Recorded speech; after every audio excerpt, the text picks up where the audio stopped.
23 जुलाई अपने आप में एक इतना महत्वपूर्ण दिन है जिसमें देश के दो आजाद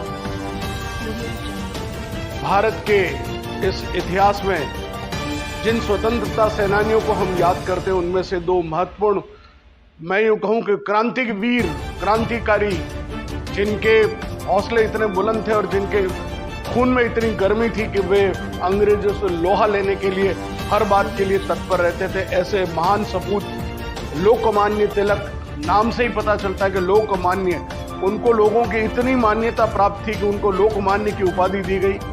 बाल गंगाधर तिलक के रूप में उन्होंने अपने जीवन में जिस प्रकार से अंग्रेजों के विरुद्ध लड़ना शुरू किया, कांग्रेस और महात्मा गांधी के शांत विचारों के विपरीत उन्होंने कहा कि नहीं, आज़ादी ऐसे नहीं मिलेगी। आज़ादी मिलेगी हमको युद्ध करने के बाद, हमको लड़ना पड़ेगा, हमको संघर्ष करना पड़ेगा। और इसलिए गरम दल के नेता के रूप में लाल, बाल और पाल, ये तीन लोग ऐसे थे जिनको गरम दल के नेता के रूप में माना गया।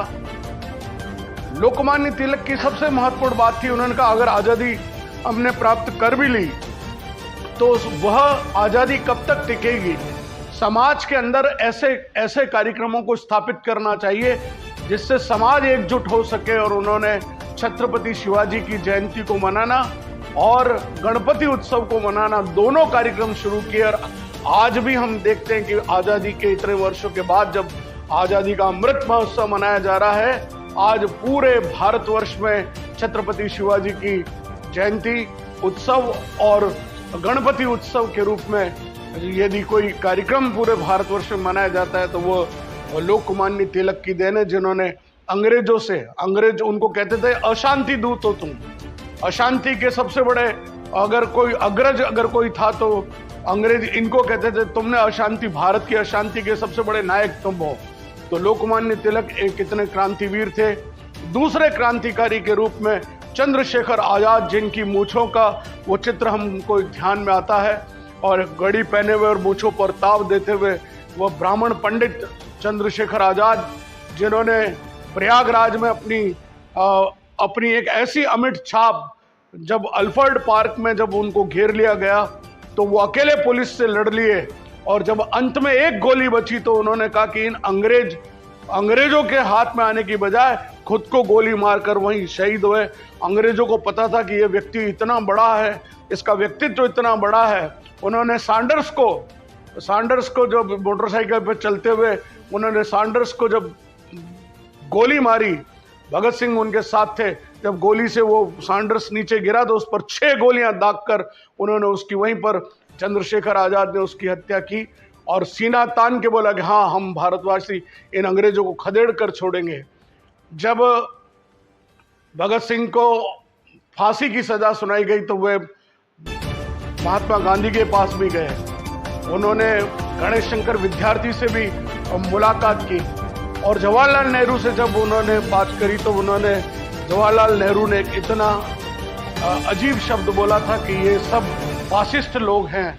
ये इतिहास में दर्ज है, मैं अपनी मर्जी से नहीं कहना चाह रहा हूँ। उस समय भी मतलब इस प्रकार हमारे इन क्रांतिकारियों के साथ सौतेला व्यवहार होता था। लेकिन चंद्रशेखर आजाद एक वास्तव में आजाद व्यक्ति था। वो कभी गिरफ्तार नहीं हुए, उन्होंने कभी ये नहीं चाहा कि मैं कहीं जाकर वो फांसी के फंदे पर लटकूं। उन्होंने कहा मैं पहले 100 अंग्रेजों को मारूंगा फिर जाकर फांसी पर लटकूंगा। और उन्होंने अंत तक लोहा लिया, और जब लगा कि अब मैं गिरफ्तार हो जाऊंगा तो प्रयागराज के उस अल्फ्रेड पार्क में अपने को खुद को गोली मार दी। और जब गोली मार दी उसके बाद अंग्रेजों को लगा अब क्या करें, तो उनका वहीं दाह संस्कार एक पेड़ के नीचे कर दिया। जब लोगों को पता चला तो भारत के इतिहास में प्रयागराज में इतनी भीड़ कभी नहीं उमड़ी।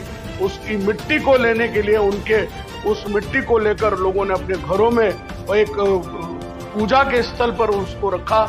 इससे बड़ा उदाहरण क्या हो सकता है। आज दोनों ही वीर सपूतों का जन्मदिन है, उनकी जन्म जयंती है। मैं आप सभी से निवेदन करता हूं कि जीवन में विचार महत्वपूर्ण है।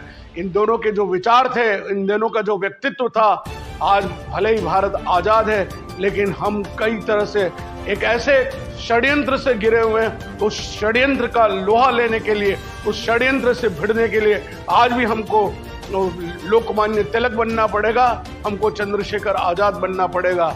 ये वो लोग थे जिन्होंने जिन्होंने असेंबली में बम फेंका और खुद जाकर प्रेस के सामने खड़े हुए, वे कायर आतंकवादियों की तरफ भाग खड़े नहीं हुए। उनकी लड़ाई के पीछे एक महाभारत, उस जिसे कहते हैं कि महाभारत का युद्ध था, जो धर्म युद्ध था, ये लोग भी धर्म युद्ध लड़े। आइए हम उनको श्रद्धांजलि देते हैं और यही अपेक्षा करते हैं कि हर एक घर में लोकमान्य तिलक पैदा हो, हर घर में चंद्रशेखर आजाद पैदा हो। भारत माता की वंदे वंदे।